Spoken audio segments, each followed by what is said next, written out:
She would go hours, speechless. Some days, in clear weather, he would come in from the field to meet her outdoors, standing staring over the prairie as though there were something to see. She slept restless, she was cranky, she picked at her plate, she had headaches. Proud of her hair once, black once, cut and washed and brushed like clockwork, she let it grow long and gray and dirty.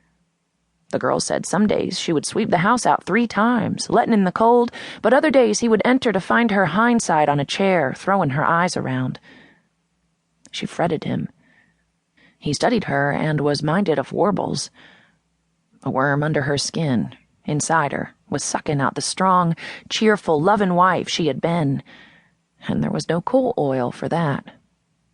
A worm? The baby? Vester and Theoline Belknap lay beside each other in bed on the haytick, listening. It was night in early March, and that afternoon the wind had switched to blow warm from the south, warm enough to let the fire go out in the stove after supper. It was raining, heavy. The sod and hay and pole and dirt roof of a sod house wouldn't turn much water. Small streams of muddy water poured down into the 4 buckets they had placed before retiring. Rain was a tussle between sleep and mud. Unless the buckets were emptied out the door, often in the morning the dirt floor was a bog. They listened.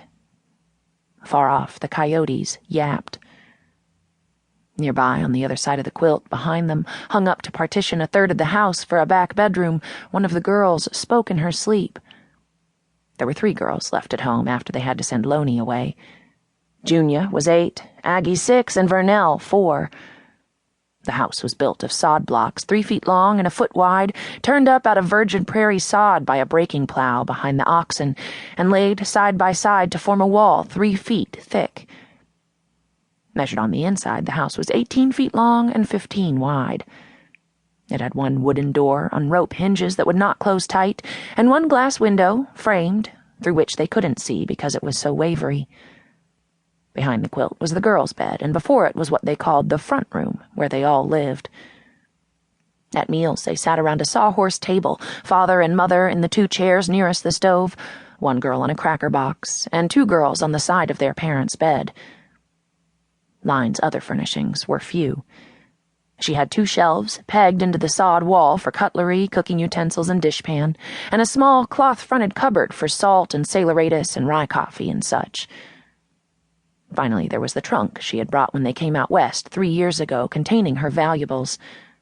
A hat she had never worn, a dress of real silk she was saving for her daughter's weddings, a Bible, daguerreotypes of her dear mother and father back in Kentucky, in heaven now, a tortoiseshell comb, her sewing basket, a looking-glass into which she couldn't bear to look, letters from home, her wedding ring, and the $7 she had earned sewing for Mary Bee. "When are you due?" he asked. She moved, trying to make herself comfortable. She was big and the haytick was lumpy. 2 weeks, she said. They lay in the dark, listening to the buckets and the warm wind blow over the world. By and by, Vester said he had made up his mind. This was the 3rd thaw, and this being March, he believed it would hold. They had her $7 to their name. They must have food or go hungry, seed for a crop or go broke. He said he intended to ride to Loop early in the morning and sign a chattel mortgage at the bank, take the money and buy food, order and pay in advance for seed, pick up their mail at the store, and be home by dark or thereabouts. She lay silent a spell, worrying about a chattel mortgage, he reckoned, the homesteader's plague, and he was dozing off when she spoke, suddenly, rousing him. "You leave me and the baby'll come." "Line, I have to go." "It'll be cursed." Come daylight, Vester got up and dressed and went to the stable to feed the stock and saddle his horse. Line got up and dressed and started a fire in the stove and went to the outhouse. On return, she emptied the buckets and waked the girls and, standing in mud, made corn dodgers. All she had left was cornmeal, which she mixed with water until it was too thick to run, then fried. She made extra enough for herself and the girls later. Vester came in, and she used the last of her sorghum molasses on his dodgers and the last of her coffee, which was rye parched brown, for 2 cups for him. He guaranteed again he'd be